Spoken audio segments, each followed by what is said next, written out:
요한복음 강의 13번째 시간입니다. 오늘 본문은 유명한 두 개의 사건으로 구성되어 있습니다. 하나는 생선 2마리와 빵 5개로 5,000명을 먹인 소위 오병이어 사건이고, 또 다른 하나는 예수께서 물 위를 걷는 그러한 사건입니다. 과연 이 사건들이 공간복음에도 나오는데 요한복음에서는 어떻게 재해석되고 우리에게 어떤 의미를 가르쳐 주는지 함께 살펴보도록 하겠습니다. 먼저 6장 1절부터 7절을 제가 읽겠습니다. 그 후에 예수께서 디베랴의 갈릴리 바다 건너편으로 가시매 큰 무리가 따르니 이는 병자들에게 행하시는 표적을 보았음이러라. 예수께서 산에 오르사 제자들과 함께 거기 앉으시니 마침 유대인의 명절인 유월절이 가까운지라. 예수께서 눈을 들어 큰 무리가 자기에게로 오는 것을 보시고 빌립에게 이르시되 우리가 어디서 떡을 사서 이 사람들을 먹이겠느냐 하시니, 이렇게 말씀하심은 친히 어떻게 하실지를 아시고 빌립을 시험하고자 하심이라. 빌립이 대답하되 각 사람으로 조금씩 받게 할지라도 200데나리온의 떡이 부족하리이다. 지금 이 6장에서 우리가 처음 부분에서 또 확인할 수 있는 것처럼 요한복음에서 이제 예수의 명성은 굉장히 널리 알려져 있습니다. 더 이상 그는 무명의 사람이 아닙니다. 그리고 바로 그러한 어떤 배경 가운데 이 오병이어 사건이 일어나고 있다는 것을 설정하고 있는 겁니다. 이 오병이어 사건은 이제 사복음서 모두에 나와 있는데, 공관복음과 요한복음의 가장 큰 여러 세부적인 내용도 있지만 어쨌든 가장 큰 차이가 있다면은 바로 공관복음에서는 제자들이 먼저 예수에게 무리들이 굶주렸다라고 이야기를 하면서 이들을 가서 어떻게 음식을 먹고 오게 하든지 알아서 해결하게 해야 하지 않겠느냐라고 먼저 예수에게 요청하는 반면에, 그에 비해서 이 요한복음에서는 반대로 예수가 먼저 그 이야기를 제자들에게, 특별히 여기서는 빌립이라고 콕 집어서 이야기 되는데 이제 그에게 먼저 제안을 합니다. 왜 하필이면 이 요한복음에서 이름이 거론된 제자들 중에 빌립이 혹은 이제 빌립에게 예수가 말을 걸었는지 우리는 알 수는 없습니다. 주로 요한복음이라는 이 작품 내에서 빌립이 주로 사람들과 예수를 중재하는 역할을 하고 있는 그러한 특징을 보이고 있는데, 왜 그런지 우리가 알 수 없지만 그러한 문학적인 선에서만 빌립의 역할을 우리가 이해하면 될 것 같습니다. 과도하게 특별한 어떤 그 역사적, 신학적 의미를 여기서 좀 발견하기는 좀 어려울 것 같습니다. 중요한 것은 어쨌든 다음 구절입니다. 예수가 이 문제를 해결할 수 있다는 어떤 그 전제가 깔려 있다는 거죠. 예수는 이 배고픔이라는 문제를 해결할 수 있습니다. 다만 요한복음은 그런데 제자들도 예수가 어떻게 해결할지 과연 알고 있는가를 시험하기 위해서 물었다고 이야기를 합니다. 여기서 우리는 지금 현재 이 무리가 직면하고 있는 배고픔의 문제를 단순히 끼니를 때우는 것 정도가 아니라 그야말로 인류 보편적인 문제, 이 굶주림이라는, 배고픔이라는 그러한 어떤 그 문제를 지금 다루고자 하는 것을 우리가 여기서 알아채야 합니다. 그때뿐만 아니라 지금까지도 인류는 여전히 이 문제, 이 배고픔, 굶주림, 가난, 기아, 이걸 해결하지 못했습니다.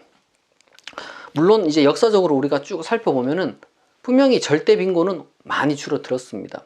그럼에도 불구하고 기후변화뿐만 아니라 또 우리가 잘 알다시피 이제 엎친 데 덮친 격으로 지금 코로나 팬데믹을 겪고 있는 이 상황 가운데서 세계 기아 인구는 증가했다고 보고합니다.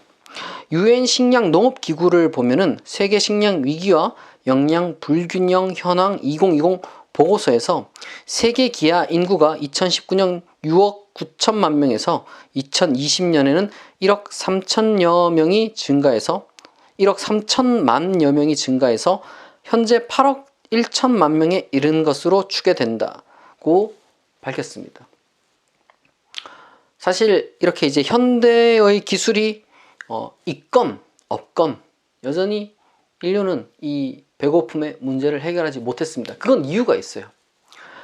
이제 그 이유를 지금 우리가 요한복음에서 근본적으로 확인을 하고 그것도 어떻게 해결하는지 우리가 볼 텐데, 근데 이러한 현대의 기술이 없었던 그 수천 년 전 예수 시대에는 그야말로 이 배고픔의 문제는 우리가 생각하는 것보다 훨씬 더 근본적인, 인류가 그야말로 직면한 가장 최대의 문제 중 하나였을 것입니다. 그런데 이 문제를 해결하는 법을 요한복음의 예수는 알았다는 거죠. 정확히 말하자면 예수를 믿는 사람들, 예수를 믿는 믿음이 이 문제를 해결할 수 있다는 거예요. 그런데 빌립은 예수를 믿는 사람 혹은 예수의 제자지만 예수를 믿는 신앙 가운데서 이 문제를 해결하려고 들지 않았습니다. 이원론적으로 생각을 한 거죠. 요한복음은 마가복음의 묘사를 차용해서 빌립의 입을 통해 이제 200데나리온이라는 계산을 하게 만듭니다. 그러니까 신앙과 아무런 상관이 없다는 방식으로 지금 이야기를 하는 거죠. 어떻게 보면은 빌립의 분석은 정확했습니다. 그것은 경제적으로 어떤 딱 인간적인 계산법으로 볼 때 정확한 분석이었을 겁니다. 그런데 아무리 그러한 정확한 분석이라 할지라도, 비록 우리가 200데나리온이 얼마의 어느 정도의 음식을 사서 먹일 수 있는지 그게 지금 중요한 게 아니에요. 아마 빌립의 그 계산은 정확했을 텐데, 중요한 것은 아무리 그러한 정확한 인간적인 계산이라 할지라도 어쨌거나 근본적인 문제를 해결할 수는 없었다는 겁니다. 200데나리온이 그럼 있으면 문제가 해결되겠느냐? 그런 게 아니죠. 200데나리온이 있었어도 또 다른 방식으로 문제가 또 발생했을 겁니다. 지금 현재 우리가 겪고 있는 것과 마찬가지입니다. 사회 구조라는 것, 경제적인 어떤 그 조율, 그리고 현대의 기술, 이런 것들이 중요합니다만은 그런 것들을 아무리 조율한다 할지라도 이 문제가 어떤 방향에서든지 문제가 생기는 거예요. 200데나리온의 어떤 돈이 부족하건 아니면 뭔가 부족하건 어쨌거나 지금 여전히 우리 인류는 이 문제를 해결하지 못하고 있습니다. 그런데 요한복음은 바로 그걸 통찰한 거예요. 사람의 어떤 그 계산, 기술, 어떤 그 구조, 이런 것들을 아무리 한다 할지라도 그게 해결되는 게 아니라는 거죠. 그게 해결되는 방식은 전혀 다른 곳에 있다는 겁니다. 이 문제를 해결하는 것은 뭐냐? 바로 예수를 믿는 그 신앙 공동체가 되는 겁니다. 신앙 공동체가 어떤 역할을 감당해야 된다는 겁니다. 계속해서 그게 무슨 의미인지 6장 8절에서 13절을 제가 읽어보도록 하겠습니다. 제자 중 하나 곧 시몬 베드로의 형제 안드레가 예수께 여짜오되 여기 한 아이가 있어 보리떡 5개와 물고기 2마리를 가지고 있나이다. 그러나 그것이 이 많은 사람에게 얼마나 되겠사옵나이까? 예수께서 이르시되 이 사람들로 앉게 하라 하시니 그곳에 잔디가 많은지라. 사람들이 앉으니 수가 5,000명쯤 되더라. 예수께서 떡을 가져 축사하신 후에 앉아있는 자들에게 나눠주시고 물고기도 그렇게 그들의 원대로 주시니라. 그들이 배부른 후에 예수께서 제자들에게 이르시되 남은 조각을 거두고 버리는 것이 없게 하라 하심으로 이에 거두니 보리떡 5개로 먹고 남은 조각이 12바구니에 찼더라. 본래 이 요한복음에 나타나는 오병이어 사건뿐만 아니라 이제 공간복음 나타나는 이제 오병이어 사건을 우리가 이제 면밀히 관찰하면은 사실상 이 오병이어 사건은 초기 기독교 공동체의 성찬을 반영한 그러한 이야기라는 것을 우리가 알 수 있습니다. 물고기 2마리와 보리빵 5개, 이제 어린아이의 도시락으로 이제 묘사가 되는데, 말하자면 이거는 초기 기독교 공동체의 가장 가난한 자가 가져온 어떤 최소한의 한 끼 식사를 상징하는 그러한 표현으로 우리는 알 수 있습니다. 고린도전서에 나타나는 이제 바울의 이야기를 통해서 우리가 실제로 성찬이 어떤 식으로 이루어졌는지 우리가 알 수가 있는데, 초기 기독교 공동체는 성찬을 위해서 각자 식사를 가져왔어요. 각자 자기가. 그리고 가진 재산에 따라 아마 정확하게 말하자면 어떤 계급에 따라 그런 것들이 이제 차이가 났겠죠. 물고기 2마리와 보리빵 5개가 뭐 실제로 뭐 어떤 물고기인지 어떤 빵의 크기가 어느 정도인지 우리는 뭐 알 수가 없습니다만은 지금 성경에서 말하고자 하는 것은 그게 굉장히 작은 양, 최소한의 음식이었다는 것을 지금 강조하는 것이고, 말하자면 초기 기독교 공동체에서 볼 수 있는 어떤 최소한의 어떤 수준이다, 이렇게 보는 것이 타당할 것입니다. 뭐 그렇지 않았다면 뭐 요한복음이든 공관복음이든 그걸 뭐 어린이의 도시락, 아주 작은 양이라고 그렇게 묘사하진 않았을 겁니다. 공관복음과 요한복음은 이 가져온 도시락을 두고 예수가 축사했다. 성찬 언어예요, 성찬 언어. 예수가 축사했다. 그리고 제자들 통해서 사람들에게 나누어 주었다. 라고 이렇게 이제 이야기를 하는데, 마치 그 장면 묘사가 어떤 기적적으로 그 양이 불어난 것처럼 그런 식으로 묘사가 되고, 그로 인해서 수천의 사람이 먹고 배불렀고 심지어 먹은 것이 남았다라고 기록을 합니다. 당연히 복음서의 많은 내용들은 이제 실제 기적이 일어난 것처럼 이야기를 합니다만, 초기 기독교 공동체 성찬에서 그런 기적이 일어나지는 않았을 겁니다. 이 묘사들은 성찬과 유사한 용어들이 사용되었고, 그리고 이제 남은 광주리가 12광주리잖아요. 이게 사실은 12지파 그리고 12제자, 이런 어떤 10이라는 상징을 우리가 나타낸다는 것을 잘 알고 있습니다만은, 초기 기독교의 실제 성찬의 그 내용들을 보게 되면 각자 도시락을 가져와서 풍성하게 먹고 음식이 남으면은 그것을 거두어서 이 성찬에 참여하지 않은 다른 기독교 공동체 회원들에게 직접 갖다 주었다라는 그러한 역사적인 기록을, 최소한 2세기에 있는 그런 기록을 우리가 여러 루트를 통해서, 교부들의 글들을 통해서 우리가 확인을 할 수가 있습니다. 그러니까 지금 이 오병이어는 비록 복음서 내에서는 기적적으로 표현되었지만 사실은 초기 기독교 성찬을 그대로 지금 반영하고 있는 내용이라는 거죠. 그러면은 배고픔을 해결하는 기적, 인간의 어떤 근본적인 필요를 해결하는 그 방식은 무엇이냐?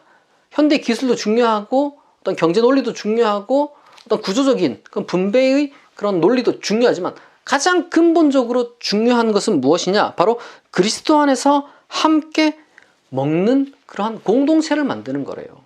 공동체를. 이것이 실천되기 위해서는 당연히 한순간의 어떤 연민, 이 정도로 되는 게 아니라 하나님에 대한 믿음이 필요합니다. 하나님에 대한 믿음, 그런 것들이 전제된 공동체 안에서 우리가 이것들을 해결해 나갈 수 있는 것입니다. 말하자면 모든 것을 책임져 주시는 하나님에 대한 믿음, 예수께서 축사하신 것처럼 바로 그러한 하나님에 대한 믿음이 지금 내가 가진 것을 나눌 수 있게 만들어 주는 거예요. 인류의 근본적인 어떤 이러한 문제를 해결하는 방식은 계산으로는 안 됩니다. 인간의 욕심은 뿌리 뽑을 수가 없는데요. 그런 계산으로는. 인간은 어떻게 해서든지 머리를 써서 남보다 더 가지려고 하고, 남보다 남에게 나누어 주지 않으려고 하고, 빼앗기지 않으려고, 그러한 자세를 취합니다. 그러나 하나님을 믿는 믿음이 있다면, 지금 내 것을 나누어 준다 할지라도, 미래가 불확실하다, 내가 지금 나누어주면 내가 굶어 죽을 수도 있는데, 내가 지금 내게 다 저런 사람들이 가버리면 나는 어떻게 하지? 이런 불안감으로부터 우리가 자유로울 수 있게 되는 것이 무엇이냐? 맹목적인 것이 아니라 오히려 모든 것을 관장하시고 섭리하시는, 그리고 또한 그런 나누는 자를 기뻐하시는 하나님에 대한 믿음이 그러한 일들을 가능하게, 실천 가능하게 만들어 준다는 겁니다. 만약에 하나님을 믿는 공동체다 라고 그렇게 고백을 하는데 이런 걸 할 수 없다? 나눌 수가 없다? 그러면 그때부터 그거는 하나님을 믿는 공동체가 아닌 거죠. 계산적인, 인간적인 빌립 같은 사람들만 모인 공동체가 되는 겁니다. 하나님의 섭리에 대한 믿음이 있다면 우리가 그런 나눠주는 행위를 통해서 마치 자기의 것이 없는 자들에게는 무한히 음식이 갑자기 무에서 혹은 하늘에서 온 것처럼 보일 거예요. 그렇지 않겠습니까? 빌립의 계산적인 대답이 실제로 민수기 11장에서 불만 섞인 어떤 그 모세의 대답처럼 사실상 그게 나타나는데, 이게 반영하는 거예요. 일단 오마주 같은 건데, 그러니까 인간적인 계산이라는 것은 사실상 그게 단순한 인간적인 계산에서 끝나는 게 아니라 하나님에 대한 불신과 연결되어 있기 때문에 그런 계산만 하게 되는 겁니다. 하지만 신약에서는 그러한 구약의 분위기와 달리 사랑과 어떤 감사 뭐 이런 것들이 이제 넘쳐나게 되는 겁니다. 우리가 혼자 먹으면 배부를 수 있어요. 근데 그런 배부름에는 사랑이 없죠. 믿음도 없습니다. 왜냐하면 내가 잘해서 먹는 거니까. 내가 잘해서 풍족한 거니까. 감사도 없어요. 감사하는 것 같지만 사실상 내가 잘나서 라는 그런 오만이 깔려있기 때문에 감사도 없고 믿음도 없고 사랑도 없는 배부름입니다. 그러한 신앙, 감사, 사랑이 없는 배부름은 배부름이 아니에요. 사실은 몸만 살만 찌우는 그런 것이지 진짜 이 인류의 근본적인 문제를 해결해 나가는 것은 인간의 계산 이런 것도 중요할 수 있지만 보다 더 근본적으로는 하나님에 대한 믿음 그리고 그 믿음에 근거한 사랑의 실천이라는 것을 우리는 이 오병이어 사건을 통해서 배울 수가 있습니다. 6장 14절에서 15절을 읽어보도록 하겠습니다. 그 사람들이 예수께서 행하신 이 표적을 보고 말하되 이는 참으로 세상에 오실 그 선지자라 하더라. 그러므로 예수께서 그들이 와서 자기를 억지로 붙들어 임금으로 삼으려는 줄 아시고 다시 혼자 산으로 떠나 가시니라. 그런데 요한복음은 이 다시 문학적인 기능을 발휘해서 사람들이 무리들이 기적적으로 배를 채우고 난 뒤에 이제는 그 배고픔을 채우는 것 그 자체를 추구하게 되었다는 것을 보게 됩니다. 신앙이나 감사나 사랑이 아니라 사실은 이러한 어떤 배고픔을 채우는 것은 2차적인 거예요. 오히려 이 배고픔을 채우는 그 원동력이었던 그 신앙, 감사, 사랑은 온데간데 없어지고 배고픔이 채워졌구나. 필요가 채워졌구나. 이런 방식으로 작동하면 뭔가 문제가 해결되는구나 라는 식의 착각을 하게 되는 겁니다. 그게 전부라는 거죠.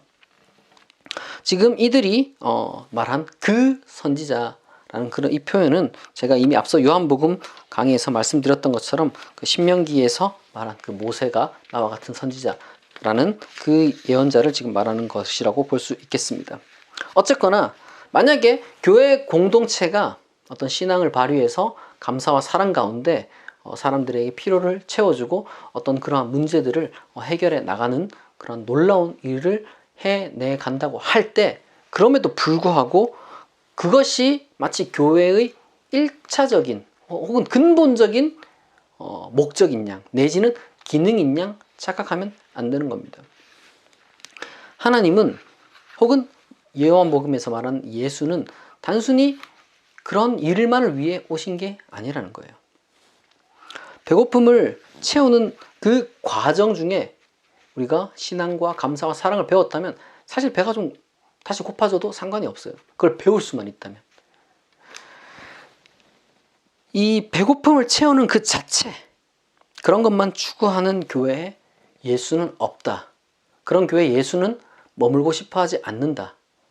그러한 신앙을 추구하는 사람들이 모인 곳에 모인 사람들에게서 예수는 떠나고자 한다는 것을 지금 우리는 요한복음을 통해서 배우게 됩니다.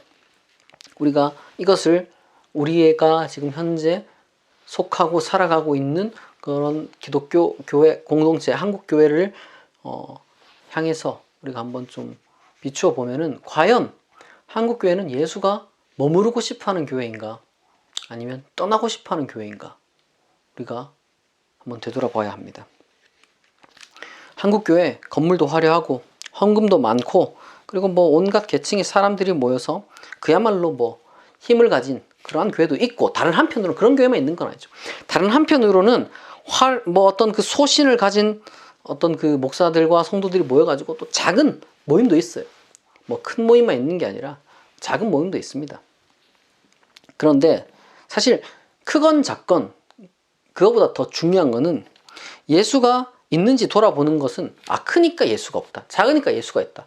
이거는 이분법적인 사고 제대로 된 기준이 아니에요. 그런 거는 오히려 자본주의적인 기준이고, 진짜 기준은 뭐냐? 과연 우리 신앙 공동체 안에 진짜 하나님에 대한 믿는 어떤 그 신앙이 있고, 그리고 감사가 있고, 그리고 사랑이 있는가? 그거를 우리가 보면 됩니다. 그게 기준이에요. 교회가 크니까 타락했고, 교회가 작으니까 건강하다. 반대로 교회가 작으니까 하나님이 없고, 교회가 크니까 하나님이 복을 주셨다. 둘 다 잘못됐습니다. 아무리 옳은 일을 하고, 아무리 위대한 일을 한다 할지라도, 만약에 그러한 신앙을 기반으로 하여 문제가 해결되는 것이 아니라 빌립의 계산처럼 인간적인 방식으로만, 그리고 인간적인 그러한 문제들만 신경을 쓴다면, 세속적인 것에만 그러니까 관심이 있다면, 우리는 거기에 예수가 과연 있는가? 라고 물어볼 수 있고, 요한복음은 그러한 곳엔 예수가 없다. 예수는 떠나버린다. 라고 이야기를 할 겁니다. 조금 더 구체적으로 말해보면, 교회 내에 교제가 필요하죠. 성도들 간의 교제 중요합니다. 하지만 교회는 사교 집단은 아니에요. 교회가 사회봉사 할 수 있습니다. 근데 교회가 봉사단체는 아니에요. 교회가 정치 집단도 아니고, 학회도 아니고, 경제 공동체도 아니고, 환경단체나 인권단체도 아닙니다. 그런 것들이 다 중요한 일이죠. 다 필요한 것들이고. 그런데 교회는 교회만의 정체성이 있어요. 그 중심에 이제 예수가 있느냐 없느냐가 이제 그 정체성의 중심이죠. 신앙이 있느냐 없느냐, 예수에 대한 믿음이 있느냐 없느냐, 이게 교회의 그 핵심이라고 할 수 있을 터인데, 이 신앙이 없으면 그때부터는 그거는 교회라고 부를 수 없습니다. 배고픔을 채우는 거 중요한 문제인데요. 요한복음에서 예수는 그런 배고픔을 채워주는 예수를 쫓는 자들을 피해서 다른 곳으로 홀로 가버렸다라는 사실을 우리가 잊어서는 안 됩니다. 공간복음과 요한복음이 구별되는 지점이 바로 여기에 있는 거죠. 오병이어 사건이 위대한 기적으로만 끝나지 않고 참된 신앙 공동체가 무엇인지 보여준다는 점에서 또 다른 이야기, 예수가 무리를 걷는 이야기와 연결되는 거예요. 계속해서 제가 6장 16절에서 21절을 읽어보도록 하겠습니다. 저물매 제자들이 바다에 내려가서 배를 타고 바다를 건너 가버나움으로 가는데 이미 어두웠고 예수는 아직 그들에게 오시지 아니하셨더니 큰 바람이 불어 파도가 일어나더라. 제자들이 노를 저어 시베리쯤 가다가 예수께서 바다 위로 걸어 배에 가까이 오심을 보고 두려워하거늘 이르시되 내니 두려워 말라 하신대 이에 기뻐서 배로 영접하니 배는 곧 그들이 가려던 땅에 이르렀더라. 여기서 갑자기 이제 제자들은 배를 타고 바다를 건너갑니다. 본래 공간복음을 보면 예수는 그 무리를 피한 것이 아니라 기도를 위해서 이제 홀로 산으로 갔다고 했는데, 이제 그러니까 여기서 이제 달라지는 거죠. 어쨌든 요한복음에는 이제 기도를 하기 위해서 갔다는 묘사가 아니라 그냥 단지 이제 그들을 피했다, 이렇게 이제 표현을 하고 있습니다. 요한복음에서 그러면 예수는 기도를 하지 않느냐, 오히려 이제 그 어떤 공간복음서보다 긴 요한복음 17장 같은 데 가면 이제 소위 대제사장의 기도라고 해서 아주 심오한 기도가 나옵니다. 근데 여기서는 예수가 이제 기도하러 이제 산으로 갔다, 이렇게 이제 묘사하지 않고, 일부러 그런 표현을 쓰지 않고, 이제 신앙 공동체가 어떤 곳이 되어야 되는지, 예수는 어떤 신앙 공동체에 있는지 보여주기 위해서 그런 자들을 떠나서 이제 예수는 홀로 피해 있다가, 그 다음에 이제 지금 제자들 가운데 예수가 다시 찾아오게 됩니다.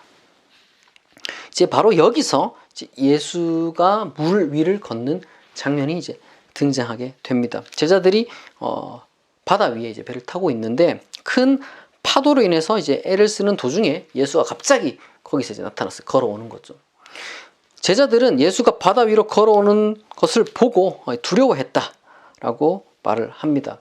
누가복음엔 없는 이야기지만 이제 마가복음과 마태복음에 나오는 이야기인데, 거기 보면은 제자들이 예수가 유령인 줄 알고 놀라서 소리를 질렀고 두려워했다라고 이제 묘사를 하고 있는데, 유령인 줄 알았다는 말은 비록 요한복음에는 없지만 어쨌거나 요한복음이 지금 바로 그러한 공간복음의 전승을 그대로 받아서 두려워했다라고 하기 때문에 일부러 이제 예수에 대한 약간 좀 오해를 가질 수 있는 이제 오해를 할 수 있는 그러한 표현을 삭제를 했지만서도 어쨌든 아마 그렇기 때문에 제자들이 두려워했다는 것으로 우리가 해석하는 것은 뭐 별로 무리가 아닐 것 같습니다. 그러니까 요한복음도 제자들이 예수가 이제 물 위로 걷는 걸 보고 도대체 이게 무슨 일인가 해서 순간 겁나서 깜짝 놀랐다라고 지금 묘사를 하고 있다라고 보면 될 것 같습니다. 중요한 것은 아까 이제 배고픔과 지금 이 사건과 이제 똑같아요. 이제 배고플 때 무리를 보고 예수가 먼저 이제 빌립을 통해서 이제 그들의 필요를 채워주려고 했었죠. 하나님 로고스는 우리의 인류의 보편적인 문제를 해결해 주기 위해서 먼저 다가오시는 분입니다. 우리가 구하기 전에 먼저 다가오시는 분이에요. 근데 이제 먼저 다가와서 그들의 배고픔을 해결해 주었지만 배고픔 그 이상의 것을 알아야 되는 것을 그들이 알지 못한 채 그것만 추구하게 되자 그들을 떠났습니다. 그리고 다시 이제 인류가 처한 또 다른 보편적인 문제, 아까는 배고픔이었다면 지금은 죽음, 그리고 불안, 이런 것들이죠. 죽음에 대한 위협, 불안함, 당장 내가 어떻게 될지 알 수 없는 그런 어떤 공포, 이런 것들도 인간의 근본적인 문제입니다. 그런데 이제 그런 문제에 직면한 제자들에게 지금 예수가 또 먼저 다가오신 거예요. 그러한 실존적인 문제에 직면한 제자들에게 예수 그리스도가 나타나서 한 말이 바로 에고 에이미, 내니라입니다. 다른 사본에 보면, 후대 사본에 보면은 두려워하지 말라라는 이제 구절이 있는데, 본래 조금 초기 사본에 보면, 요한복음 초기 사본에 보면 그런 표현이 없습니다. 아마 이제 공간복음과 좀 평행을 이루기 위해서 그 표현이 좀 삽입한 것 같습니다. 뭐 어쨌거나 예수는 바로 이번에도 인류의 근본적인 문제를 해결하는 존재로 우리에게 이제 다가오는 거예요.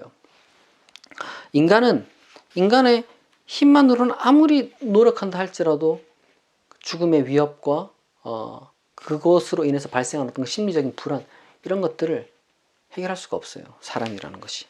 그것을 극복하는 방법은 아무리 인간이 뭐 철학이든 뭐든 한다고 해도 그걸 극복할 수 있는 유일한 방법은 내니라 하고 말하며 다가오는 절대적인 인격신과의 마주함, 내지는 그러한 절대적인 인격신에 대한 믿음뿐이다 라고 지금 요한복음은 말하고 있는 겁니다.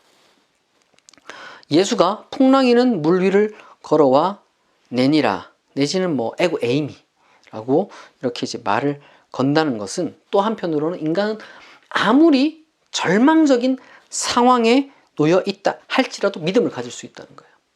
그때 하나님을 만날 수 없는 게 아니라 그때야말로 진짜 하나님을 만날 수 있게 된다는 거예요. 내가 잘 나가고 아무런 문제 없고 평온할 때 하나님을 찾는 그러한 어떤 여유로운 그런 신앙도 있습니다.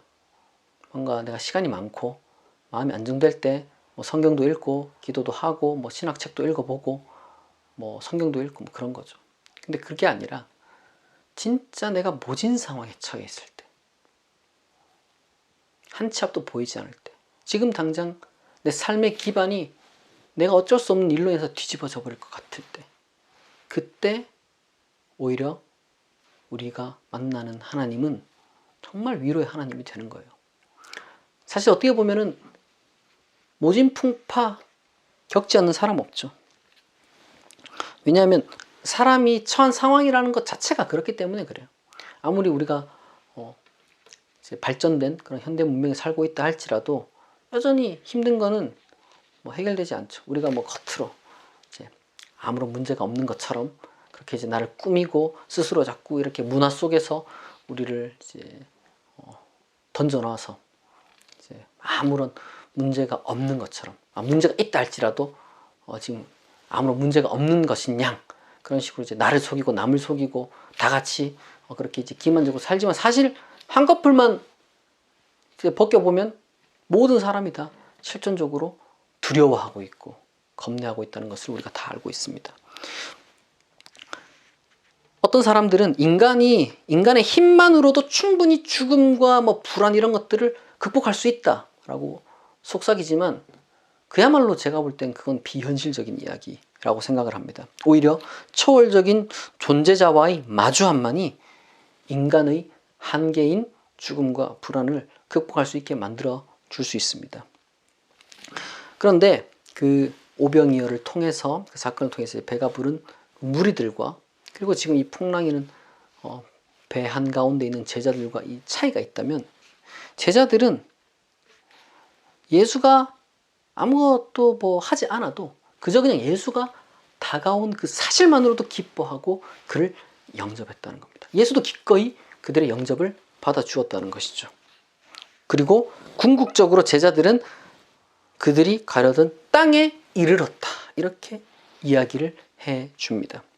말하자면 죽음과 불안의 세계에서 생명과 안전의 세계인 영생의 땅에 이르렀다는 것을 지금 상징적으로 이야기를 해주는 것입니다.